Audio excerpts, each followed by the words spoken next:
Hi, I'm Debbie. Welcome back. If you are new here, welcome to the channel. Today I'm going to be showing you on my brand new Breeze topper from Uniwigs a couple of tips and tricks that I have figured out from the old Breeze to the new one. The big difference with this one is that it is in the moose brown, and so it has some beautiful highlights in it. I don't know if you can see because it's very overcast here today, and I'm sorry about that. But I do think that you can see all the really pretty highlights here. It came cut like this with the face framing layers, and the Breeze, I say, is probably my favorite just because it's so light and airy. I kind of go back and forth between that and the Savannah. If I'm going out with friends, it's the Savannah, but around the house, go to the store, it's the Breeze.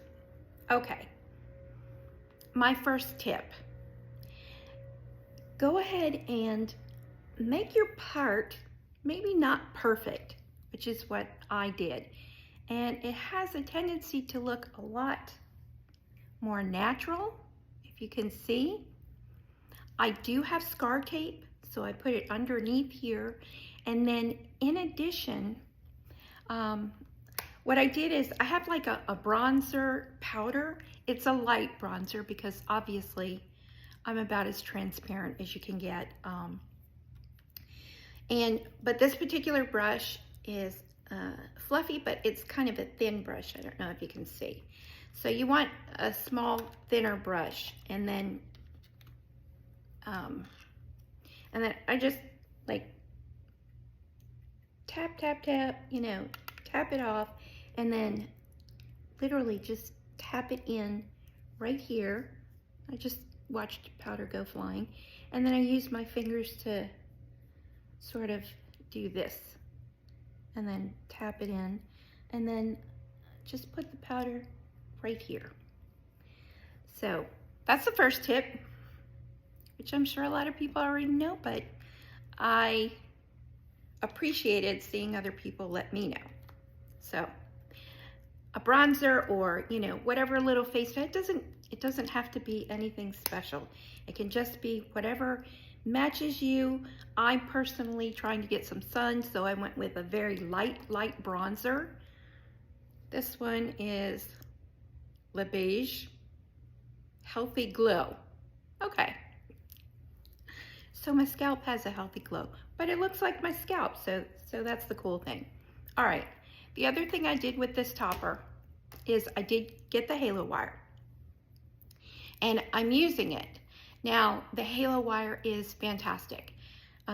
If you don't have a ton of hair in the front, which I don't, and you don't want to put those clips into whatever remaining hair you have, the halo top really pulls down, and I don't know if you can tell, this is flush with my head.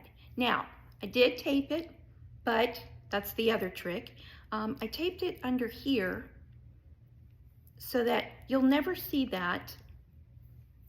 And I know a lot of people are really good at using the tape. I'm getting better at it.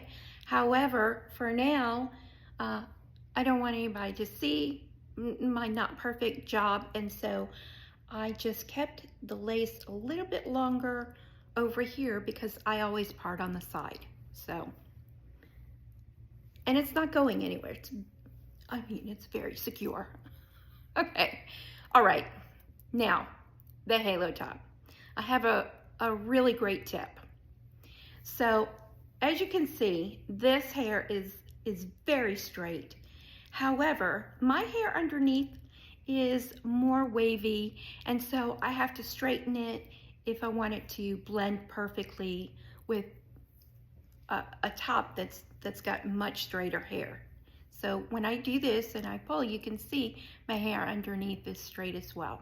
However, in the back here, I kind of teased it a little bit. And the reason I did that is because sometimes people are like, oh, my hair, you know, my head's too flat and the little wire rides up. It was riding up for me as well. So I'm like, well, how do I get this to stay? Because I don't want to keep a ponytail in the back. Now, what I did is I teased and then just ran the halo wire right underneath the teased hair, and it sits perfectly. I mean, it's not going to go anywhere. Plus, it just kind of gives me a little bit more natural, you know, volume at the bottom right here. And you can't even tell that I teased my hair. So I'm going to turn around and let you see the back, and hopefully it looks good. I'll do that too. But yeah.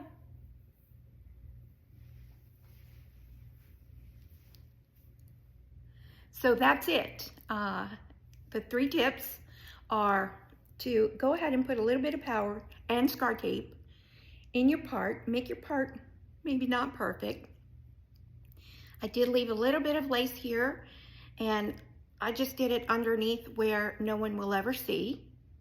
And then my super cool tip for keeping that halo wire from not moving is just right here at the, you know, at the base, whatever hair you have right here, to go ahead and tease it. And I just use that and like a little bit of, you know, you can use anything. I use this because it makes my hair like shiny and pretty. But, oh, and it smells really good. But it gave it a little texture. And so it kind of grabs onto the halo wire. And then, as I said, it's just not going anywhere. You can give your hair a flip. Yeah, it's really good. Oh, I have one bonus thing. Yeah, everybody says, you know, you have to do the ponytail and the whole thing. I pretty much wear the hair piece like a necklace and do everything that I need to do to my hair first. So think of it as a backwards necklace, so that the top of the hair is laying on your chest. Does it look creepy? A little, yeah, but that doesn't matter, because when you go to flip it up, it works perfectly, and your halo wire is, you know, right exactly where you want it to be. And so it's fantastic if you don't happen to have, like, you know, a ponytail holder or whatever. All right, so 4 tips. Alrighty, thank you so much for joining me. I will be back in a couple of minutes. I don't know why I always look like I'm grabbing at air.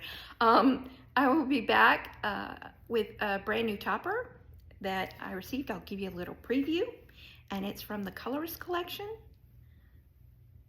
And I will show you that in the next video. Thank you.